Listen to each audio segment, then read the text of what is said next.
Subscribe to our YouTube channel and press the bell icon to get the latest updates.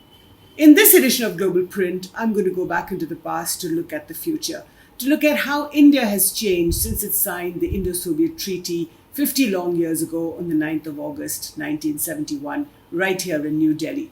How has India changed? What are the lessons India has learned? How has the region changed? What happened? What was the situation in 1971 and how is it today?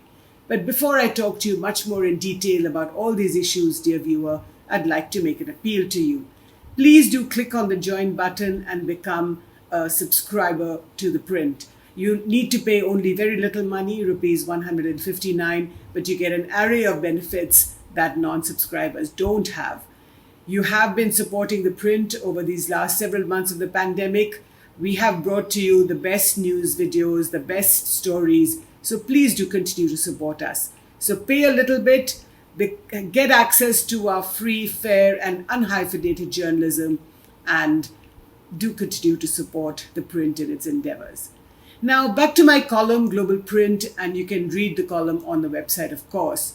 And this week I talk about the 1971 Indo-Soviet Treaty signed between India and the former Soviet Union on the 9th of August 1971, right here in New Delhi. And I talk about three realpolitik lessons that India has learned. Now, what are these? The first lesson is never completely trust even your best friends. And Mrs. Indira Gandhi, then Prime Minister, taught us this lesson in a very beautiful way, which is, and I must thank Jairam Ramesh, the Congress leader, for bringing this to light in his book Intertwined Lives, in which he refers to the circumstances around which the Indo-Soviet Treaty was signed. And Jairam says that Andrei Gromyko, the then Soviet foreign minister, who was to come to Delhi, sent a message to the Indian side that he wanted to go back home to Moscow via Pakistan. Now remember that this is 1971 August, only 5 or so years ago.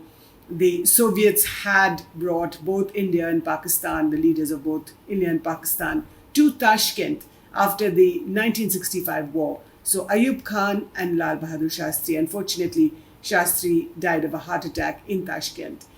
And both sides had signed a peace deal. So the Soviets, in a sense, fancied themselves as the superpower that were bringing two third world countries together.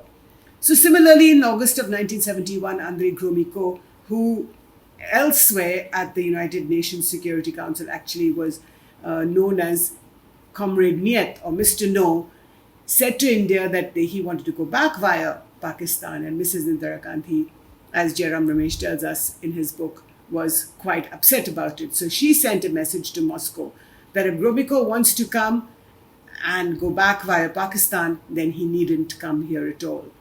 So Mrs. Gandhi, right up to the last minute, was willing to play hardball with a country with which she was signing a treaty and which ostensibly would guarantee protection in the wake of, if there was possibly a war with Pakistan. Now, of course, at the time, you didn't know that there was a war with Pakistan, but Mrs. Gandhi was protecting herself, but she didn't mind playing hardball with the Soviet Union. The second lesson that India has learned is that in international realpolitik, there are no permanent friends and no permanent enemies. Now, let me give you a flavor of what was happening in 1971, around the time or just before the time that the treaty was signed. So 9 months before, in December 1970, elections were held in Pakistan. And in East Pakistan, then the biggest leader, Mujibur Rahman, won the elections in East Pakistan. His party, the Awami Party, swept the elections. Now, Mujibur Rahman certainly at the time did not want to secede from Pakistan. He wanted to be accepted as one of Pakistan's top leaders. But West Pakistan, and especially the military establishment that ran it, Ayub Khan, was not willing to give him that. So the Pakistani military establishment unleashed a genocide on the East Pakistanis only 3 months later. This is March 1971. And we know that thousands and lakhs of people were killed in the several outrages that were perpetrated by the Pakistani army upon the East Pakistanis. Remember that the Bangladeshis only gained independence 9 months later. So March 71, the Pakistani army perpetrates the massacres in East Pakistan. In July 1971, by then, Henry Kissinger, the special envoy of the US President Richard Nixon, undertakes a secret visit to China.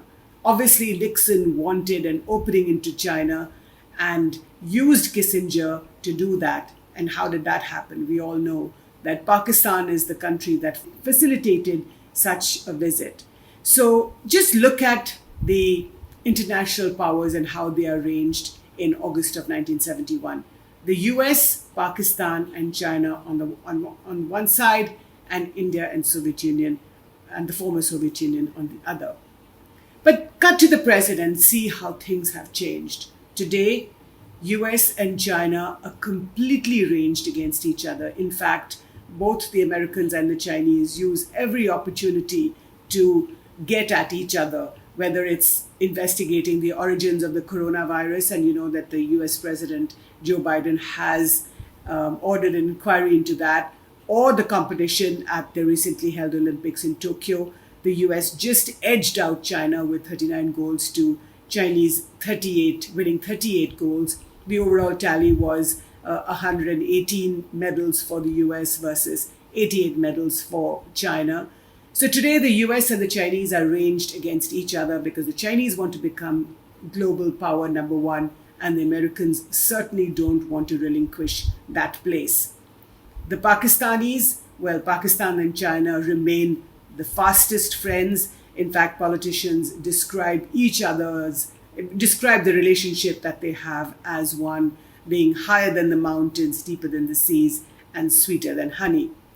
But what is very interesting in today's world is that Russia and China have become fast friends again. And this was certainly not true in 1971. And just to give you a little bit of background, before 1971, if I may go back to 1962, when India and China fight a bitter conflict in Ladakh, as well as across other parts of the line of actual control.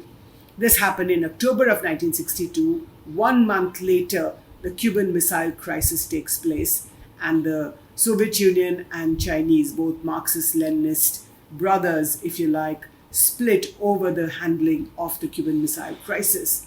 But what is interesting is that when the India conflict with China takes place just 1 month before, Mao requests Stalin not to interfere in this Sino-Indian conflict, and Stalin agrees. So there you have the two big powers agreeing over India, Stalin refusing to get his hands dirty, and 1 month later, Mao going against Stalin and breaking off, and that is which is the big Sino-Soviet split. So fast forward to 1971, Mao is already making overtures to the Americans, wanting to improve relations with the US, and that's how the Henry Kissinger visit takes place in 1971. As for the Russians and the Chinese, in 1991, that's 20 years after the secret visit by Henry Kissinger, the Soviet Union breaks up.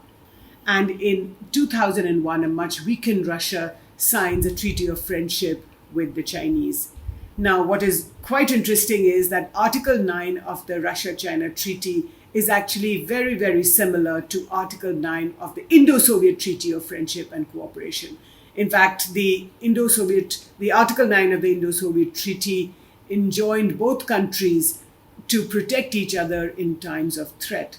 So here you have the lay of the land in 1971 and how it has changed so significantly today. And let me give you one more example, since we're talking about Afghanistan a lot these days. We know that the situation in that country has been deteriorating. The Taliban is occupying territory every day. Several capitals have fallen to the Taliban: Kunduz, Shibargan, Jawzjan. There is the fighting in Lashkar Gah in Helmand is taking place.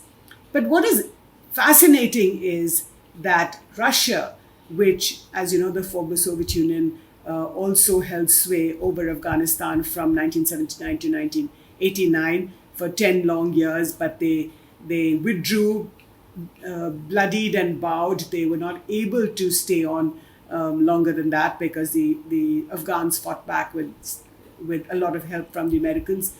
Today, Russia is trying to broker once again a peace deal between the Taliban, the Afghan government, the US, China, and Pakistan. But guess what? The very special relationship between India and Russia does not exist on the Afghanistan chessboard. So the Russians have not invited India to those Taliban talks. All the other neighbors will be there. So the Russia-China relationship, as we know, again, very, very close. So the Chinese will be at the Afghan talk table, so will the Pakistanis and, of course, the Americans. Now, the Russians are becoming much closer to the Pakistanis because they know that the Pakistanis wield huge influence over the Taliban. And like I just said, the Taliban is gaining ground every day on the ground in Afghanistan. So this is the lay of the land as we speak in Afghanistan today. Now, the third realpolitik lesson that India has learned is actually not a lesson. It is a skill that it has forged over the last 50 years. In 1947, when India becomes an independent nation, it has to learn how to maneuver itself through the hurly-burly and through the cesspool of international realpolitik, where deception is a way of life. So we've seen how Jawaharlal Nehru trusts the Chinese, but in 1962, China and India fight a very bitter conflict in the high Himalayas. So in these last 50 years since it signed the Indo-Soviet Treaty in 1971, India has learnt a great deal. It has negotiated its way, it has maneuvered its way through the politics of the Cold War, sometimes making one country its friend, another time another. So during the war, it tilted towards the former Soviet Union, and we saw how the Soviet Union protected or gave its umbrella of nuclear protection to India when India and Pakistan went to war in 1971. And when the USS Enterprise, which is the US aircraft carrier, wanted to sail into the Bay of Bengal, the Soviets prevented that from happening. So for decades after that, India and the Soviet Union maintained a very, very close friendship. And even after the disintegration of the Soviet Union, India and Russia maintained a very close tie. But gradually over the years, as the Americans emerged as the only superpower after the disintegration of the Soviet Union, India has moved much more closer to the US. Now, some would argue that India has moved far too close for comfort to the US. But I think if you look at how both the Congress and the BJP governments across Atal Bihari Vajpayee, when India went nuclear, then there was Manmohan Singh for 10 long years, and now currently Prime Minister Modi's government. So India and the US coming much closer together in these last several years. We've seen how this has manifested in the Quad, in defense exercises between these four nations, India, US, Japan, and Australia. The exercises called the Malabar exercises. But simultaneously, India and Russia have also continued their special relationship. The exercises between India and Russia took place only last week. But clearly, India is also seeking to dilute its huge military dependence on the Russians, which is why India is buying arms both from the US as well as from France. There is also a great deal of concern in Delhi that the Russians are selling very sophisticated military hardware to the Chinese. For example, the S-400 missiles, which India is also very keen on buying from the Russians. But the S-400s that the Chinese have bought from Russia are, in fact, deployed at the Tibet-Xinjiang border, which is not far from the line of actual control where Indian and Chinese troops have been facing off for more than a year. India's one-point agenda these last 50 years has been how to remain relevant in the international sphere. And nothing manifests that as well today as the role India wants to play in Afghanistan. Now, India, as you know, has been elected to the United Nations Security Council as a non-permanent member. This month in August, it is the president of the council. And in that capacity, it has organized an emergency session on Afghanistan, where it called upon all the big powers to state its position on what it intends to do with controlling the chaos and mayhem and violence that is unfolding in Afghanistan on a daily basis. So the Americans, the Russians, the Chinese, as well as all the other members of the Security Council have put forward their positions. And this is India's strategy. It has not been invited by the Russians to the Taliban talks table. Of course, the Americans have already handed over the key to Afghanistan's future to the Pakistanis, because the Americans know that they need to exit from Afghanistan, and there is no way that they can do that without help from Pakistan. So what does India do? That's the big challenge. These last several months, External Affairs Minister S. Jaishankar has been in Qatar, has met the Qatari leadership, and the Qatar King's Special Envoy Mutlaq bin Majid Al Qahtani was in Delhi last week, and he has invited India to the Taliban talks table this week. So in one way or the other, India trying to maneuver itself onto the Afghan table so that it can play a role in the outcome of these peace talks. And so I conclude my column this week trying to connect what happened 50 years ago when India and the Soviet Union signed a treaty of peace and friendship, and how this affects the international landscape today, as well as India's role. India's need to play a role, not just in the region, but in its extended neighborhood, and how Afghanistan is an important part of that. So do read my column in ThePrint, dear viewer, and let me know what you think about this video. Thank you so much for watching.